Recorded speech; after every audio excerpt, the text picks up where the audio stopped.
एक भीषण महामारी की तरह फैला हुआ रोग है जिसे हस्त क्रिया कहते हैं, अंग्रेजी में जिसे मास्टरबेशन कहते हैं। इस हस्त क्रिया के द्वारा आगे चल करके वो नितांत नपुंसकता को प्राप्त हो जाता है। अब चिड़चिड़ा स्वभाव हो गया, एकदम निराश हताश उदास, अब क्या करें, शरीर नष्ट कर दें, वो डिप्रेशन में पहुंचने लगे। हस्त क्रिया से संपूर्ण शरीर ढीला, फीका, दुर्बल, कमजोर और रोगों का प्रादुर्भाव होने लगता है। खड़े भोजन नहीं पाना चाहिए, लेटे भोजन नहीं पाना चाहिए, चलते हुए नहीं पाना चाहिए। बहुत गर्मा गर्म भोजन ब्रह्मचारी को नहीं करना चाहिए। इस महारोग का आना सहज है, पर इससे पिंड छुड़ा लेना बहुत ही कठिन है। किसी डॉक्टर की ना किसी दवा की कोई सामर्थ्य नहीं इसको छुड़ा सके।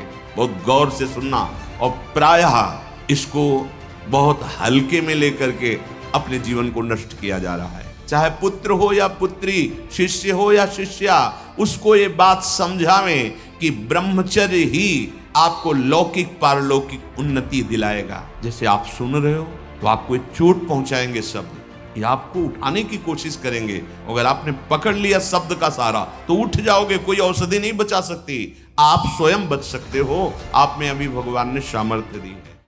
एक भीषण महामारी की तरह फैला हुआ रोग है जिसे हस्त क्रिया कहते हैं, अंग्रेजी में जिसे मास्टरबेशन कहते हैं। इससे बालकों से लेकर के बड़े तक का ये संहार कर रहा है महामारी। कौन सी महामारी? ये हस्त मैथुन, ये हस्त क्रिया। इससे बढ़कर नाशकारी कोई रोग नहीं है। बहुत ध्यान देने योग्य बातें हैं। आज शर्माया जाता है बातें अपने बच्चों से पूछने में, या अपने शिष्यों को उपदेश देने का यही समय नहीं है। उपासना की नींव तो मजबूत होनी चाहिए, तब तो उपासना का मैल खड़ा है। रहे कैसी बातें कर, क्रियाएं कर रहे हो, तुम्हें शर्म नहीं आ रही, गंदे आचरणों में उतर रहे, शर्म नहीं आ रही, और उनका निवारण कैसे होना है इस बात के सुनने और बोलने में तुम्हें शर्म आ रही, कैसी मूढ़ता छा रही। ये कराल काल के पंजे में फंसा करके जीवित रहने पर भी मुर्दे के समान कर देता है। ये बड़ा दुर्भाग्य हो रहा है कि आज हमारी समाज इससे पीड़ित होती चली जा रही है।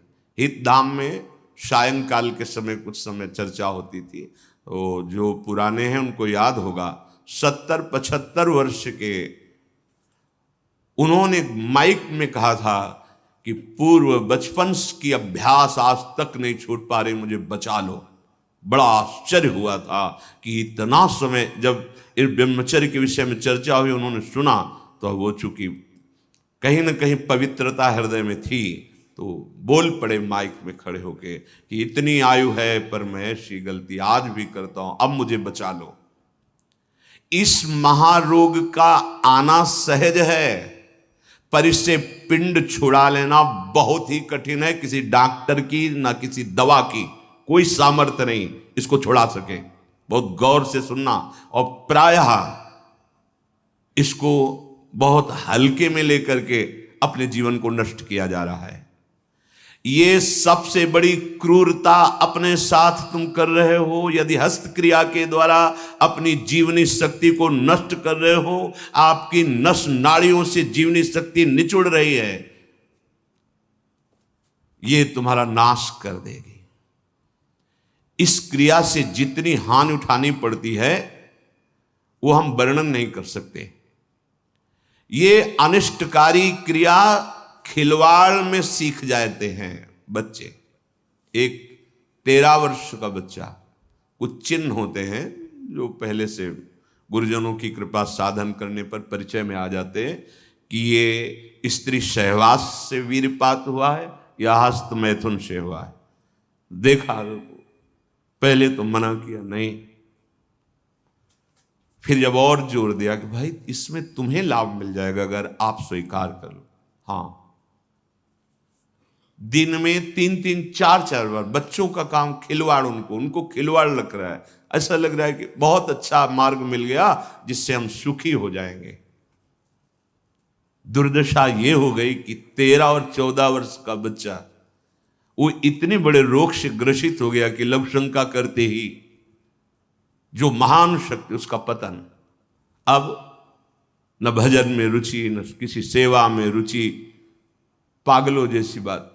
तुमको समझाया जी, क्या स्मृति का लोप हो रहा है, कोई उत्साह नहीं, एक जीवन मृत तुल्य बच्चा है यार, बच्चा, जहां कहीं कोई गुंजाइश नहीं। जैसे अग्नि के ऊपर चला जाए तो कैसे चला जाएगा, एकदम पैर ऐसे ऐसे, ये अवस्था किशोर अवस्था है, ब्रह्मचर्य पूर्ण जीवन, एकदम उछलता हुआ जीवन, तेज। कैसा भी कोई हो, किशोर अवस्था बड़ी सुंदर अवस्था होती है, प्रकाश आता है, क्योंकि उस समय तक गलत संबंध। आज तो किशोर अवस्था प्रारंभ होने से ही ये दुर्दशा, मोबाइल, कुसंग, ये सब बहुत नष्ट कर रहा है, इसे खिलवाड़ समझा जाता है। और दुर्भाग्य की बात कि जो हमारे सलाहकार हैं वो उनको कहते हैं इससे रिलैक्स हो जाओगे। ओ अंग्रेजी का शब्द है वो, हाँ कौन सा, जो भी स्टेशन हो फ्रस्ट्रेशन, बोले उससे मुक्त हो जाओगे, होश में, होश में। ये उन महापुरुषों के वचन है जो ब्रह्माकार वृत्ति में स्थित है। जैसे किसी लकड़ी में घुन लग जाता है और वो खोखली हो जाती है, ऐसे ही शरीर जर्जर हो जाता है। बहुत बहुत सावधानी की जरूरत है। ये मतलब इस हस्त क्रिया के द्वारा आगे चल करके वो नितांत नपुंसकता को प्राप्त हो जाता है। नशों में ऐसा दौर्बल्य, ऐसी कमजोरी आ जाती है कि सहवास के लिए सोचा मात्र खत्म हो गया जी, सहवास की योग्यता खत्म हो जाती, गृहस्थ मार्ग में चलने लायक नहीं रहता, संतान उत्पन्न करने की सामर्थ्य नहीं रहती। बहुत सावधानी की जरूरत है, इसे खिलवाड़ मत समझो। किसी भी औषधि में, किसी भी डॉक्टर में कोई भी ऐसा उपाय नहीं है जो इसे छोड़ सके।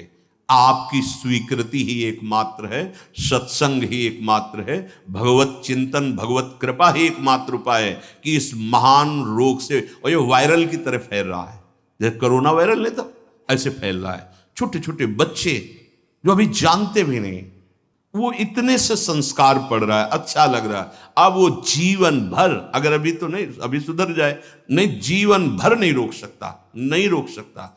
या तो सदगुरु कृपा हो जाए और बहुत शासन हो और वो स्वयं उस शासन को स्वीकार करे तो निकल सकता है, नहीं बड़े बड़े इस महामारी से नहीं निपट सकते। इसके लिए कोई इंजेक्शन नहीं तैयार हुआ अभी तक कि आप जाओ रोग खत्म। ये स्वयं स्वीकृति में बैठा हुआ महामारी है और ये वायरल की तरह फैल रहा है, नवीन पीढ़ी का सर्वनाश। और कुछ महानुभाव ऐसे हैं कि इसको बता रहे हैं तो नेचुरल है, ये स्वाभाविक है, प्राकृतिक चलता है, ये कोई, अरे तुम सर्वनाश को तुमसे प्राकृतिक बता, स्वाभाविक बता रहे हो? नहीं, बहुत सावधान। आप लोग दुर्भाग्य का निमंत्रण मत दें। ये दुर्भाग्य है, ऐसा दुर्भाग्य है कि आपकी दिनचर्या ही नहीं हो सकती। कभी भी व्यभिचारी की एक जैसी दिनचर्या बहुत काल तक नहीं हो सकती। 2-4 दिन प्रयास करेगा, गिर जाएगा। ब्रह्मचर्य कभी भी दिनचर्या में फर्क नहीं पड़ने देगा, चाहे जैसी स्थिति हो। चाहे शरीर नहीं उठ पा रहा तो उसका चिंतन भागवती को होने लगेगा।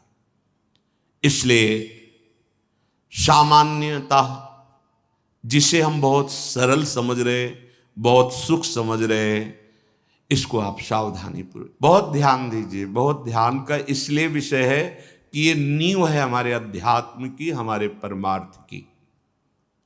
शरीर के भीतर बताया था कल भी, एक मनोवाह नाम की नाड़ी है। इस नाड़ी का कार्य है मथानी जैसे नहीं, दो दूध दही का मंथन करे तो मक्खन निकाल देती है, ये इतनी चिंतन से गर्म हो जाती है नाड़ी, तो वीर पूरे शरीर के रक्त के साथ है, उसी से आपकी हड्डियां मजबूत होती हैं, उसी से आपका शरीर बलिष्ठ होता है, उसी से आपके मन को पवित्र विचारों में चलने की सामर्थ्य मिलती है।